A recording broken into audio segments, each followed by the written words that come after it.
What's up, guys? Welcome back to Chasing the Wild, the only YouTube channel where you can get all your up-to-date hunting, fishing, and outdoor news. I'm your host, Chase, and we got a couple of good news stories signed up for you for this week. Remember to stay to the end so you can find out what upcoming hunting and fishing draws are coming up. Without further ado, let's get right into the episode.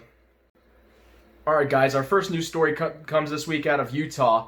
The Utah Game and Wildlife Commission has proposed a plan to cut deer tags by 9,000, doe tags by 1,000, and cow elk permits by 1,500.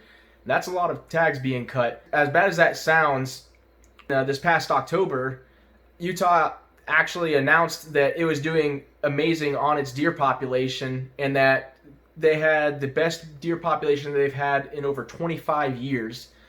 I'm not sure where they're getting this data from, but they're saying now the reason why they're planning to cut so many tags is because the deer population is suffering, as well as the elk population. They haven't gone into too much detail as to why they've changed it, and they haven't even actually acknowledged that they've changed their minds. They're just acting like this is new information. Maybe so many of you guys were successful out there in Utah hunting this past season that their numbers are way lower than what they were expecting, but it just seems odd to me that they would announce a few months prior that they had the most successful deer program that they've had in 25 years, and then a few months later say that they're going to be canceling a significant portion of the tags allocated because now the deer population is hurting. Not really sure what to think about it. Let me know what you guys think down in the comments. Our next news story is actually about a product that I just think is actually really cool. If you've ever heard of Marlin, they're a firearms and rifle company that are famous for their lever action firearms. I think that they're really cool. They're really nice little deer guns, and they're also just awesome to take out to the range. Well, they're on their 150th anniversary, and this year they decided they're going to do a special release specifically for their anniversary. Their flagship item is going to be a lever action, obviously, chambered in .40-44 Marlin. The rifle specifically will have a 24-inch half octagon, half round barrel receiver with gold inlay, a C-grade American black walnut stock and forend, specific checkering pattern, special serial numbers, and a commemorative box included with it. Again, that's going to be their flagship item. They're also going to be releasing a Model 60 chambered in .22 long rifle and a 150th anniversary ammunition set chambered in a bunch of different calibers. I'll list them on the screen right now. The .444 Marlin is going to be priced at $18.99. That's American dollars.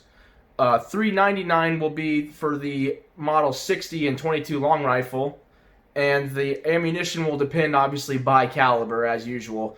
What's cool about the ammunition is it's actually the first time that Marlin's ever branded their own ammunition, and it'll also be in a collectible box. Again, I get no kickback for announcing this product, but I just think it's pretty cool, and I've always had a special spot in my heart for lever action rifles. Let me guys know what you think about it.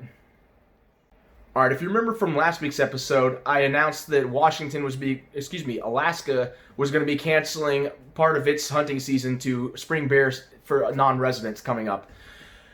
At the time, I said that it's probably going to be happening in a bunch more states, and unfortunately, that's actually the case. I've got a list here written on a little note card. I don't have it all memorized, so I'm going to read it off to you now, and then we'll also put it up on the screen for you just so you can keep track and see if your state's included on this list. First, we got Michigan has canceled its fishing season. Until further notice has canceled their fishing licenses. Ohio has canceled their non-resident hunting and fishing. Kansas non-resident turkey hunting has been canceled. Washington spring bear and turkey has been postponed until May 4th. That's the latest as of right now. It may get postponed even more. Oregon hunting and fishing is closed. Alaska, again, their non-resident bear hunting has been canceled. Idaho, non-resident hunting and fishing canceled. Kentucky, non-resident turkey season tags are canceled. Montana, spring turkey and bear, as well as paddle fishing, all canceled.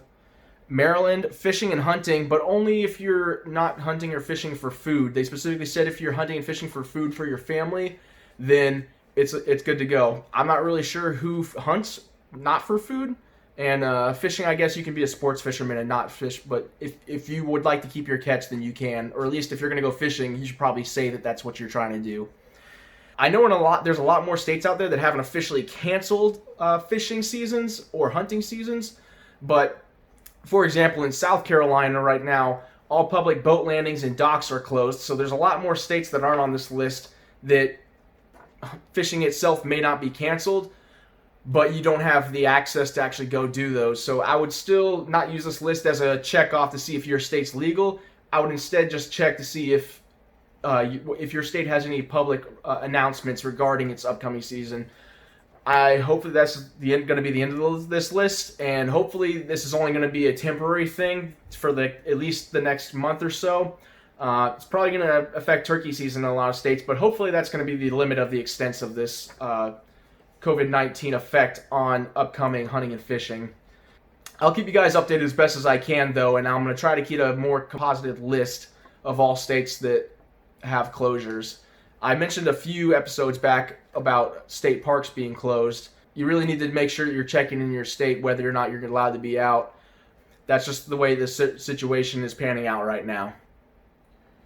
Alright, so speaking of states that are all having closures, some good news might actually be coming for some of you. And a move that's actually proving to be a little contemptuous amongst wildlife activists. The Trump administration, as well as the Department of the Interior, are planning on opening 2.3 million acres of wildlife refuges up to hunting and fishing. These are including, but not limited to, the San Diego Bay area in California, Alamosa in Colorado, Bombay Hook in Delaware, Umagog in Maine and New Hampshire, and the Everglades in Florida, as well as gator hunting will be opened up in wildlife refuges in Georgia, Texas, and South Carolina. Just to give you guys some perspective on just how much area that is, that's bigger than the state of Delaware and Rhode Island, almost put together, to be honest. So again, some of you might be getting cut short on your fishing and hunting season right now here in the spring, but hopefully once this whole COVID-19 thing blows over, in the fall, you might have a lot more hunting opportunities than you normally would have in your state. Alright guys, before we go, we're going to cover the big game draw deadlines coming up. First, we got April 17th, South Dakota's special buck deadline. Next is the April 24th, Kansas non-resident deer deadline. At the end of the month, we've got the April 30th Idaho deadline for both moose, bighorn, mountain goat, not moose. May 1st, we got Montana's moose, bighorn, mountain goat, and bison draw deadline. And then also in May 1st, we have in Wyoming, shed hunting is open to the public. They're saying right now that if you're a non-resident, you have to quarantine yourself for 14 days, so I don't suggest going into Wyoming just for shed hunting. Alright guys, that's going to wrap up the news for this week. Hope you guys are doing well on upcoming turkey season or the current turkey season in your state. Unfortunately, a lot of you guys have had to have your trips cut short, as well as if you're paddle fishing out west in areas like Montana. I know that a lot of those have been cut, like I said earlier. If you like what you're seeing, please go ahead and give us a like and subscribe. Let us know if you have any suggestions on any news stories that you think should be featured on this show. My name's Chase. I'm with a group called 3 Dudes Outdoors. Make sure to check out our Instagram and Facebook, and I'll see you guys next week.